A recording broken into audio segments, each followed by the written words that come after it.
주님 감사합니다. 내 자리로 불러주시고 준비한 물질을 또 주님 앞에 드릴 수 있는 믿음과 또 은혜 주신 것을 감사드립니다.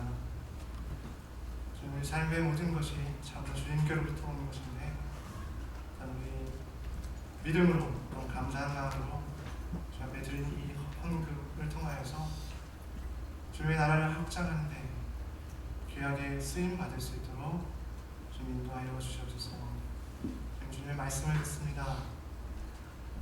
사도행전 14장 말씀을 통하여서 믿음의 삶이 무엇인가에 대해 함께 나누고자 합니다. 주님, 내 마음을 열어주시고 고민하게 하시고 결심하게 하시고 우리 향해서 말씀하시는 그 하나님의 음성 반응할 수 있는 우리 모두 될 수 있도록 주님 인도하여 주시옵소서. 감사드리며 예수님 이름으로 기도드렸습니다. 아멘. 다 같이 일어서셔서 사도행전 14장 8절에서 10절 말씀 한 목소리로 같이 공독하도록 하겠습니다. 사도행전 14장 8절에서 10절 말씀 시작. 루스드라에 발을 쓰지 못하는 한 사람이 앉아있는데 가면서 걷지 못하게 되어 걸어본 적이 없는다.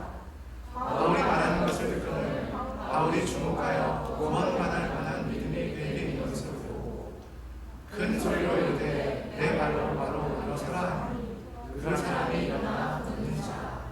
아멘. 자리에 앉으시겠습니다.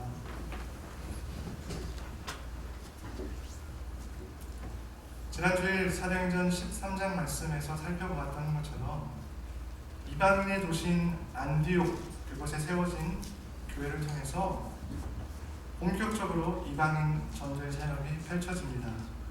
이방인, 이스라엘 사람들이 자신의 민족이 아닌 민족을 일컫는 말이지요.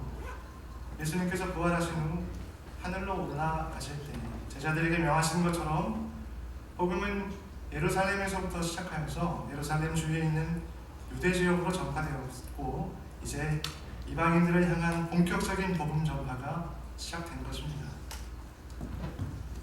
성령 하나님께서 안디옥 교회를 통해 바울과 바나바를 따로 세우셔서 이 선교의 사역을 감당하게 하셨습니다. 이것이 바로 사도 바울의 1차 전도 여행입니다.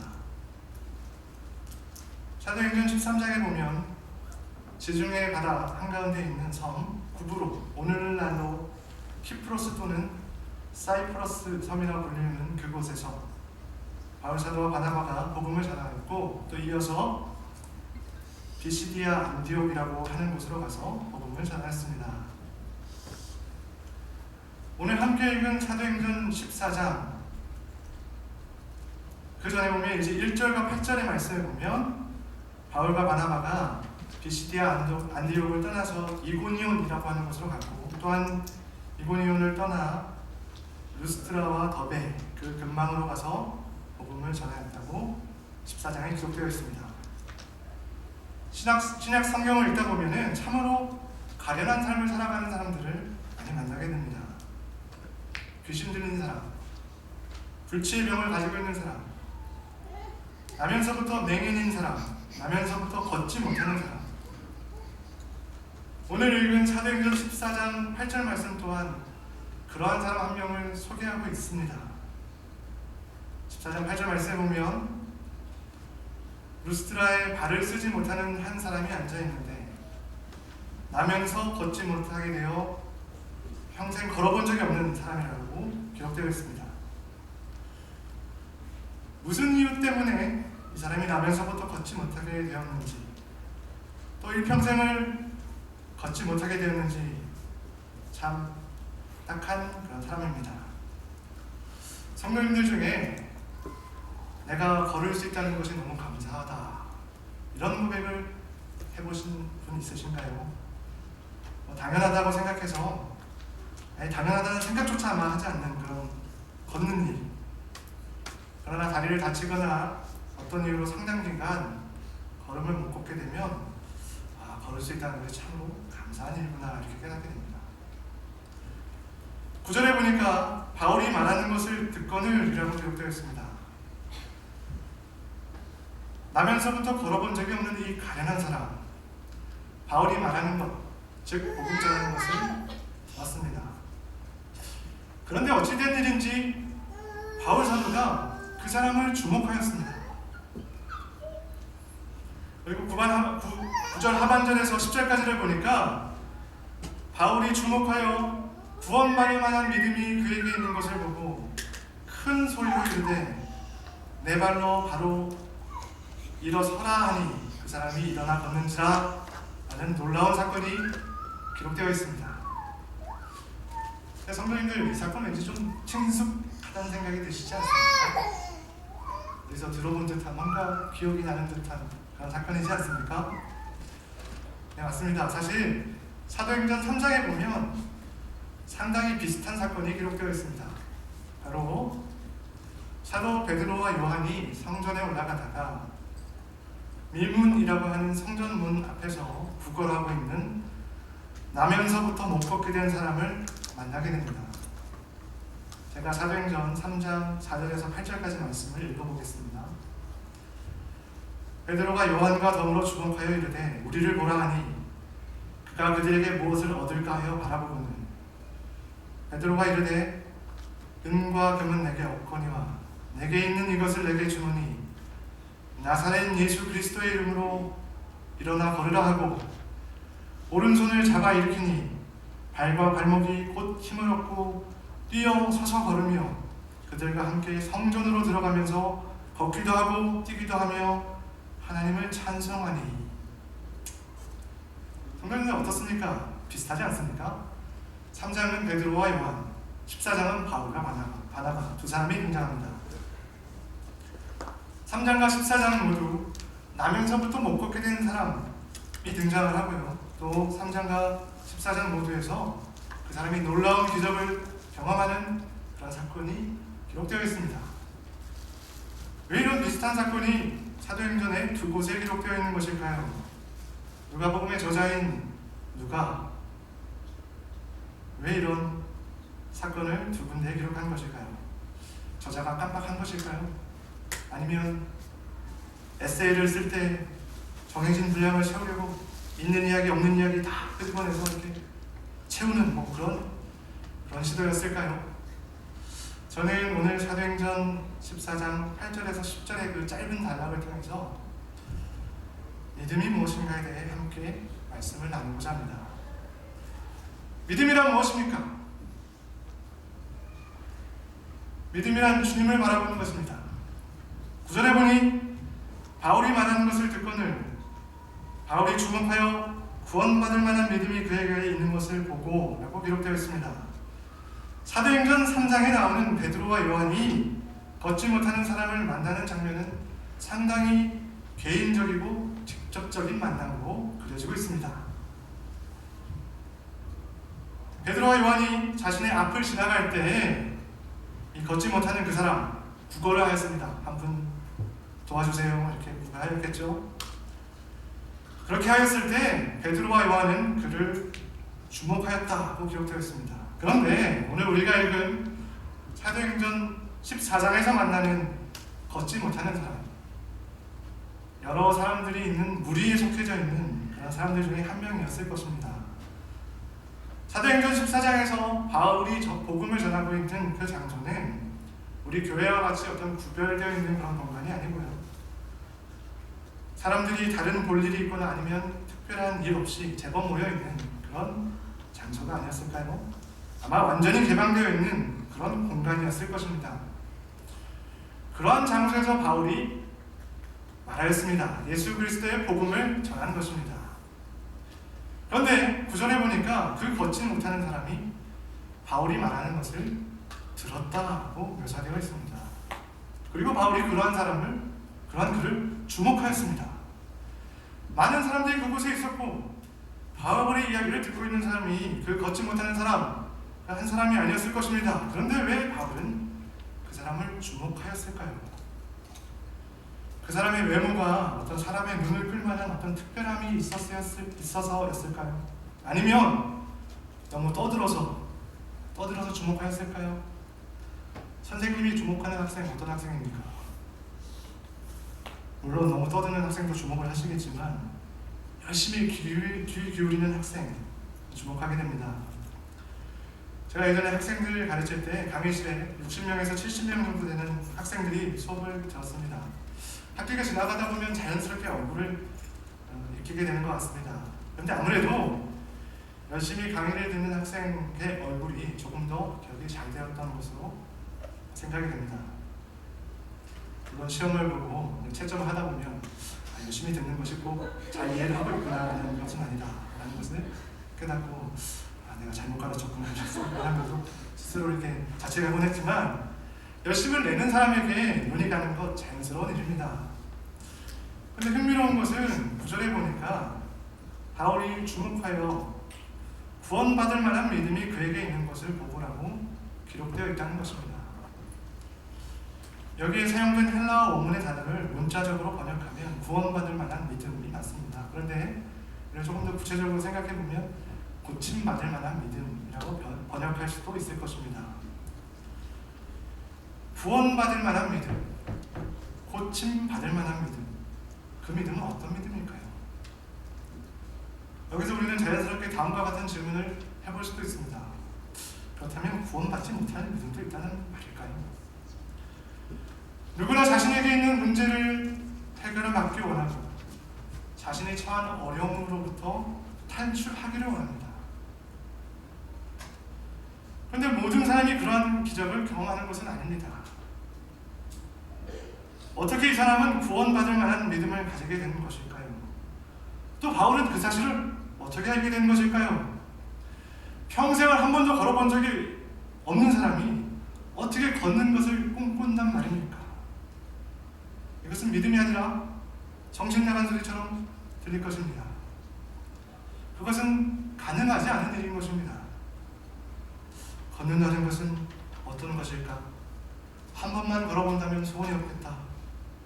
이런 생각을 혹 속으로 했을지는 모르지만 아마 본인도 에이, 허황된 꿈이야. 아마 이렇게 아마 속으로 생각했을 것입니다. 그런데 지금 이 순간 그는 그 허황된 꿈을 실제로 꿈꾸기 시작한 것입니다. 허황된 꿈이 아니라 실제로 가능한 일이라고 여기고 있는 것입니다. 그가 이방인이었는지 유대인이었는지 본문만으로는 알 수 없지만 이방인의 지역에 살고 있는 걷지 못하는 사람, 유대인이었을 가능성은 별로 없다고 생각합니다. 그렇다면 그는 오늘 예수님에 대한 이야기를 아마 평생 처음 들었을 것입니다. 복음을 접한 지 얼마 안 되는 그런 사람입니다. 그러한 그가 주님께서 자신의 문제를 해결하실 수 있는 분임을 믿게 되는 것입니다. 어떻게 그것이 가능했습니까? 그가 말씀을 들었기 때문입니다. 말씀을 통해 주님께서 자신의 문제를 해결할 수 있는 분임을 알게 되었기 때문입니다. 로마서 10장 7절의 말씀은 이렇게 선언하고 있습니다. 그러므로 믿음은 들음에서 나며 들음은 그리스도의 말씀으로 말미암느니라. 믿음이란 무엇인가요? 무엇인가 잘 될 거야 라는 막연한 기대가 아닙니다. 살면서 굳이 부정적인 생각을 가질 필요는 없다고 생각합니다. 어떤 면에서는 긍정적인 사고방식이 효과와 유익을 가져다 주기도 합니다. 그러나 그것은 결코 해답이 될 수 없습니다. 우리가 가지는 믿음은 그러한 믿음이 아닙니다.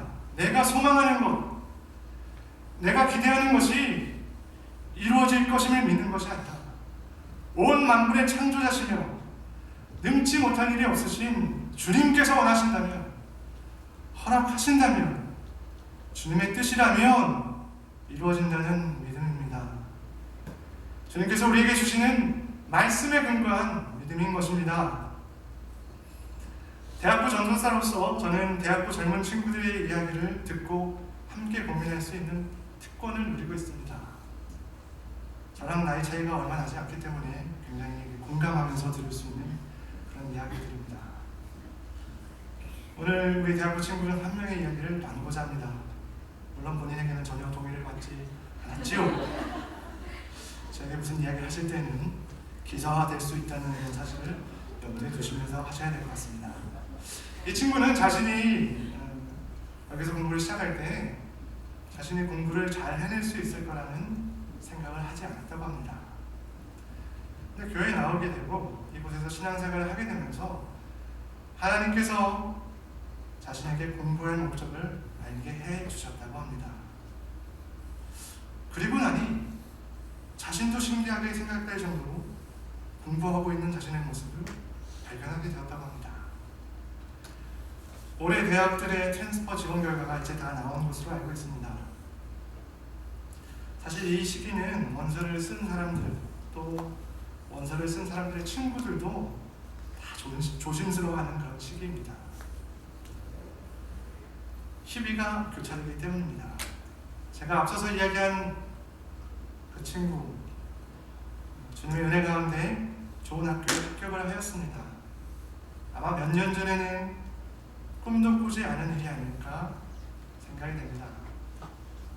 그런데 이야기는 거기서 끝이 아닙니다. 몇 학교의 발표가 있은 후에 마지막으로 가장 기대한 학교의 결과가 남아 있었는데 확인 결과 합격이 아니었습니다. 단지 그 학교가 좋은 학교여서가 아니라 여러 가지 소망하는 것들이 있었기 때문에 그 학교에 가고 싶다라는 그런 소망을 가지고 있었습니다. 그랬기에 그 결과가 발표되었을 때 처음에는 실망하는 마음이 들었다고 합니다. 하루 정도 마음이 힘들었다고 합니다. 그런데 그러한 중에서 말씀을 묵상하면서 주님 앞에서 그 실망감을 털어버리고 기대와 소망감을 가지고 다음 걸음을 걸어가기로 결심하는 모습을 보았습니다. 제가 별로 한 것이 없고 또 도움을 준 것도 별로 없지만 이 친구를 보면서 참 기특하다는 생각이 들었습니다. 주님께서도 그런 생각 하시지 않을까요? 내가 누구인가? 내가 가진 것이 무엇인가? 내가 처한 환경이 무엇인가를 바라보지 마십시오. 주님을 바라보십시오. 그러한 성도님들 한 사람 한 사람을 주님께서 주목하십니다. 예배 가운데, 말씀을 들을 때, 기도하는 가운데, 찬양하는 가운데 주님께서 우리에게 말씀하여 주십니다. 주님께서 우리에게 소망과 용기를 주십니다. 저는 우리에게 말씀하시는 그 주님께서 또한 그것을 능히 이루시는 주님이심을 믿습니다. 평생 우리가 꿈꾸어 보지 못한 그것을 우리 삶 가운데 능히 이루시는 주님이심을 믿습니다. 그러한 주님을 알고 믿으시는 모든 성도님들 되시기를 주님의 이름으로 축원합니다. 믿음이란 무엇입니까? 믿음이란 반응하는 것, 행동하는 것입니다. 구원받는 믿음은 바라보는 것만으로 끝나지 않습니다. 듣고 고개만 끄덕 하고 마는 삶이 아니라 주님의 말씀에 반응하고 움직이는 믿음, 그것이 바로 믿음입니다. 사도행전 14장 10절 말씀 우리 함께 다시 읽어보겠습니다. 사도행전 14장 10절 말씀 시작. 큰 소리로 이르되 내 발로 일어서라 하니 그 사람이 일어나 걷는지라. 평생을 걸어본 적이 없는 사람이 어떻게 바울 사도의 한마디로 일어나 걸을 수가 있습니까? 10절에 보니까 바울이 큰 소리로 말했다고 합니다. 바울 사도가 너무 크게 소리를 지르니까 그 사람이 깜짝 놀라서 벌떡 일어선 것일까요? 고린도는 가족이나 친구 중에 다리를 다쳐서 깁스를 한동안 하고 지낸 경우를 보셨다면 이것이 얼마나 놀라운 사실인지 아실 것입니다.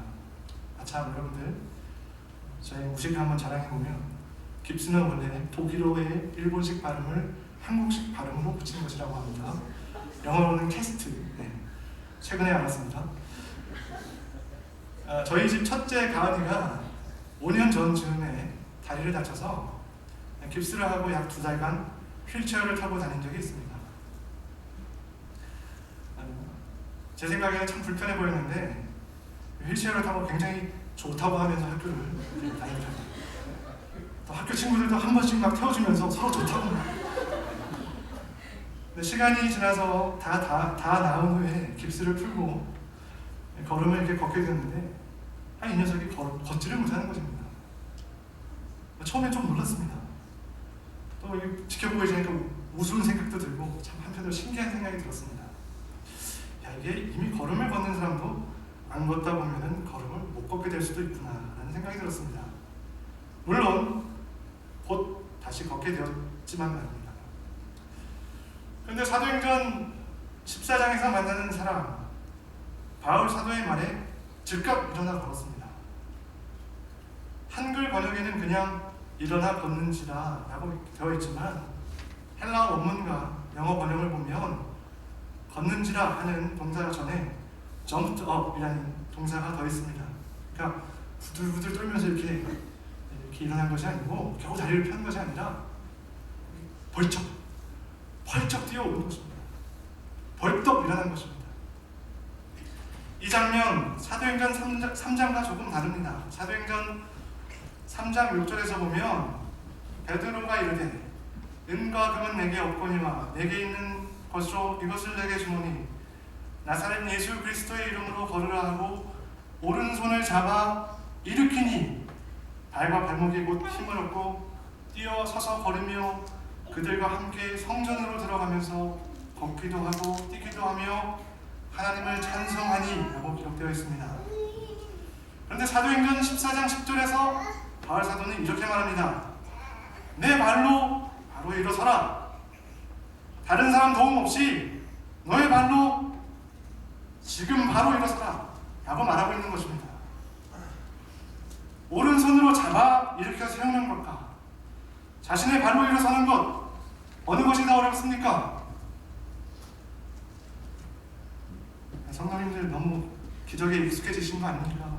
오른손으로 잡아 일으키는 것도 엄청난 기적이지요. 사실 뭐가 더 쉽다 어렵다 그런 이야기를 할 수 없을 것입니다. 믿음이란 우리의 지식과 판단의 범주 내에서 인정될 때에 반응하고 행동에 옮기는 것이 아닙니다. 믿음이란 우리가 고안하고 우리가 정의한 규칙에 의해서 움직이는 것이 아닙니다. 하나님께서는 때로는 손을 잡아 이렇게 세우시기도 하시고 또 때로는 우리에게 직접 우리의 발로 일어서라고 명령하십니다. 지난번에는 우리 손을 잡아 일으켜 세우셨기 때문에 손을 잡아 일으키시는 것만이 하나님께서 역사하시는 방법이다 라고 주장하면 안 됩니다.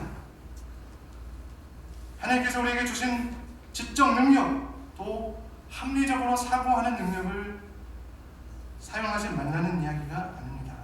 주님께서 우리에게 우리가 이해할 수 없는 어떤 것을 분명하게 명하신다면 그것이 나의 삶의 방식, 나의 성격, 나의 가치, 나의 계산, 나의 계획에 부합되는 것이 아니라 할지라도 예! 하고 벌떡 일어서야 한다는 것입니다. 그것이 믿음입니다. 다른 사람을 간증을 들을 때 우리는 은혜를 받고 도전을 받습니다. 분명히 큰 유익이 있고 또 하나님께서 그러한 이야기들을 사용하신다고 생각합니다. 그러나 그것이 절대적인 가치를 지닐 수는 없습니다.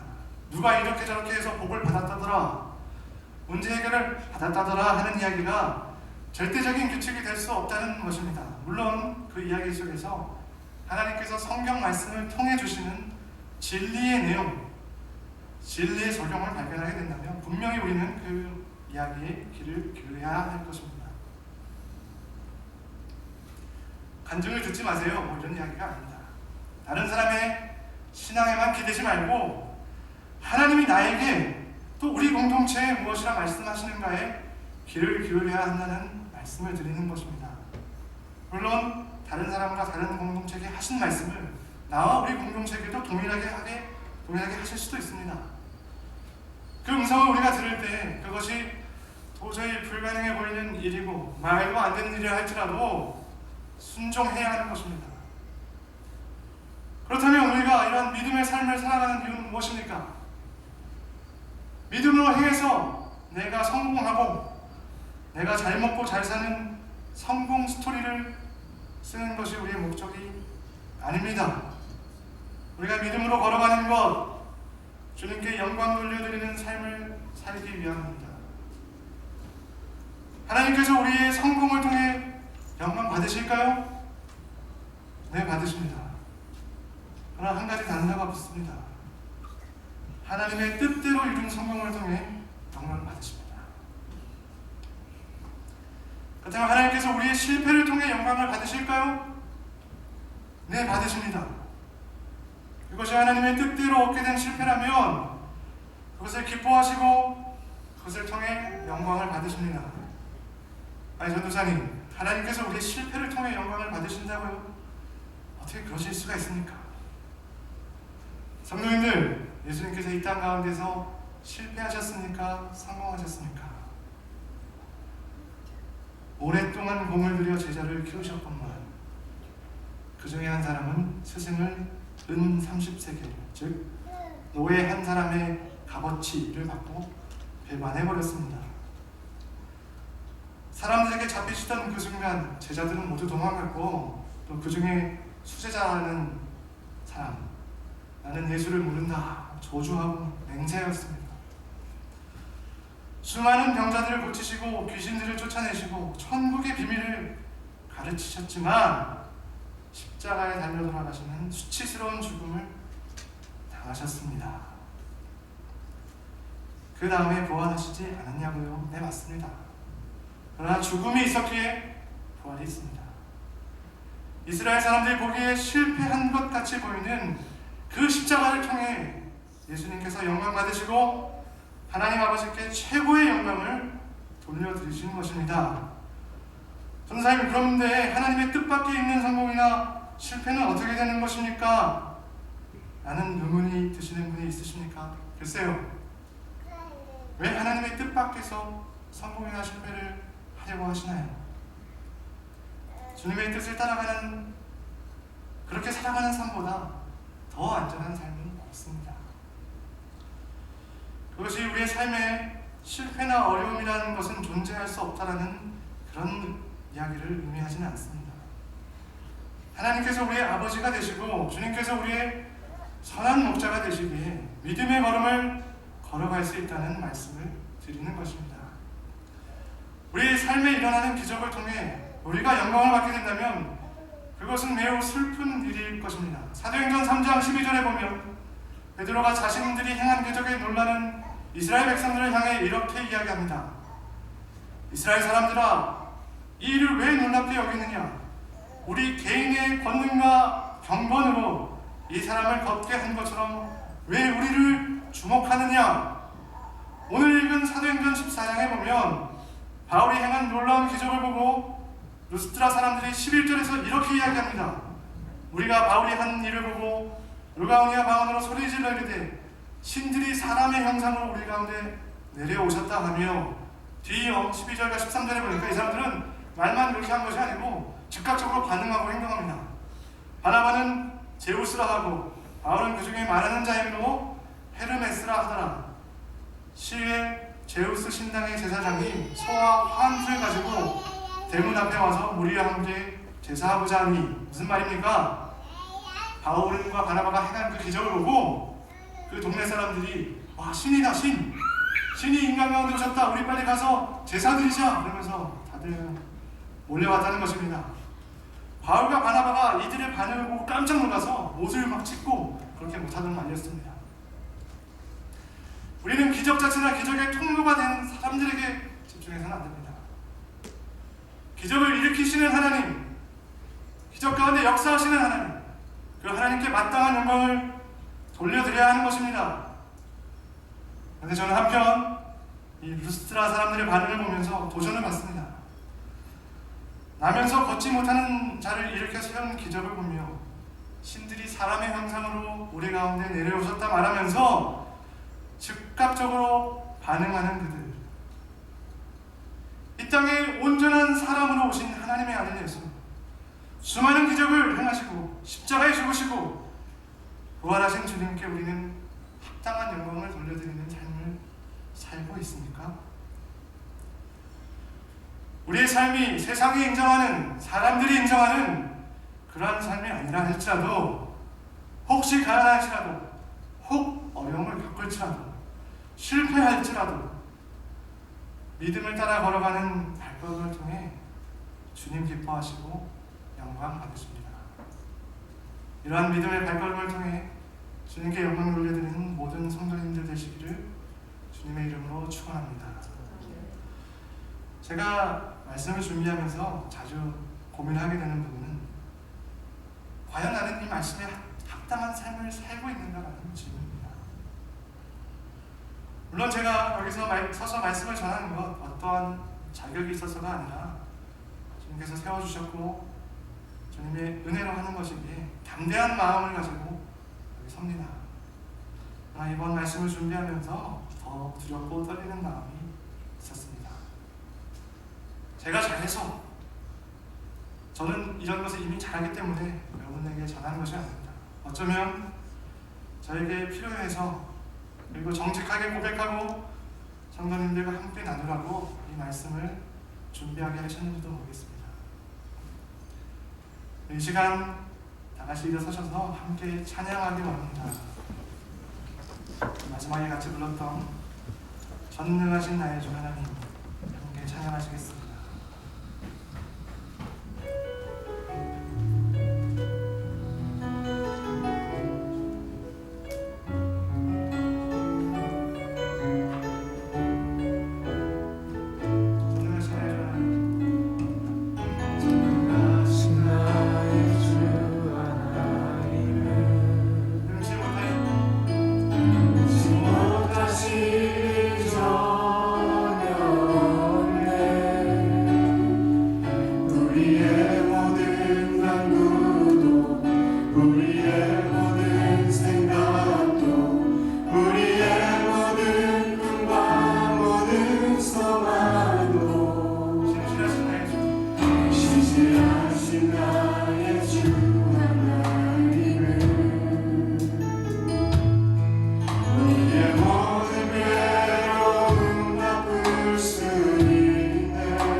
우리에게 말씀하시는 주님의 음성에 반응하고 행동하는 믿음의 삶을 살고 계십니까? 아니면 그냥 듣고 고개만 끄덕이고 마는 그런 삶을 살고 계십니까? 이 시간 같이 기도하실 때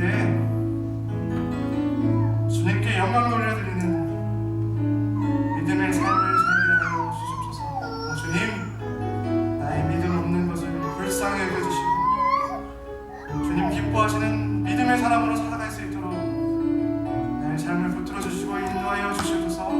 다 같이 기도하시겠습니다.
역사상 8절에서 10절 말씀을 통하여서 평생 걸어보지 못한 한 사람이 예수 그리스도의 복음을 듣고 평생 삶이 바뀌는 것에 대해서 나의 상황이 나아질 것이라고 기대하지 않던 삶에서 주님 나의 삶 가운데 주님께서 나의 삶 가운데 기적을 행하는 분이시며 능히 그렇게 하시는 분임을 믿고 또한 그렇게 명하였을 때 의심하지 않고 순종하는 마음으로 벌떡 일어서서 하나님 앞에 영광 돌려드리는 삶을 사람들 앞에 보이는 것을 우리가 발견하게 됩니다. 우리가 오랫동안 주님을 알아왔고 주님의 말씀을 듣고 또 신앙생활을 해왔지만 우리가 그러한 믿음을 우리가 가지고 있습니까? 하나님의 손이 능치 못해서가 아니라 하나님의 능력이 부족해서가 아니라 우리가 믿음으로 하나님의 명하시는 그 명하심에 반응하지 못하기 때문에 우리가 행하지 못하기 때문에 하나님의 그 놀라우신 능력을 세상 가운데 드러내지 못하고 부족한 모습으로 살아가고 있습니다. 지금 용서해 주시고 순종할 수 있는 마음, 일어설 수 있는 마음 우리 가운데 허락하여 주시옵소서. 내가 무엇이 없어서 내게 이런 것들이 없어서 내가 못한다고 이렇게 말하는 것이 아니라 주님이 원하신다면 주께서 나에게 주시는 꿈을 내가 가지고 걸어갈 때 세상 모든 사람들이 너에게 소망이 없다고 말하는 그곳에서도 아니요, 나에게 소망이 있습니다. 소망 대신 주님이 나와 함께 하시기에 세상의 그 무엇보다도 큰 소망이 나에게 있습니다 라고 선포하고 당당하게 믿음의 발걸음을 걸어갈 수 있는 우리 모든 성도님들 되실 수 있도록 우리 모든 삶을 인도하시고 주관하여 주시옵소서. 감사드리며 예수님 이름으로 기도드렸습니다. 아멘. 우리 주기도문 하심으로 예배 마치겠습니다. 하늘에 계신 우리 아버지여, 이름이 거룩히 여김을 받으시오며 나라의 임하옵시며 뜻이 하늘에서 이루어진 것 같이 땅에서도 이루어지리이다. 오늘 우리에게 일용할 양식을 주옵시고 우리가 우리에게 죄진 자를 사하여 준 것 같이 우리 죄를 사하여 주옵시고 우리 시험에 들게 마옵시고 다만 악에서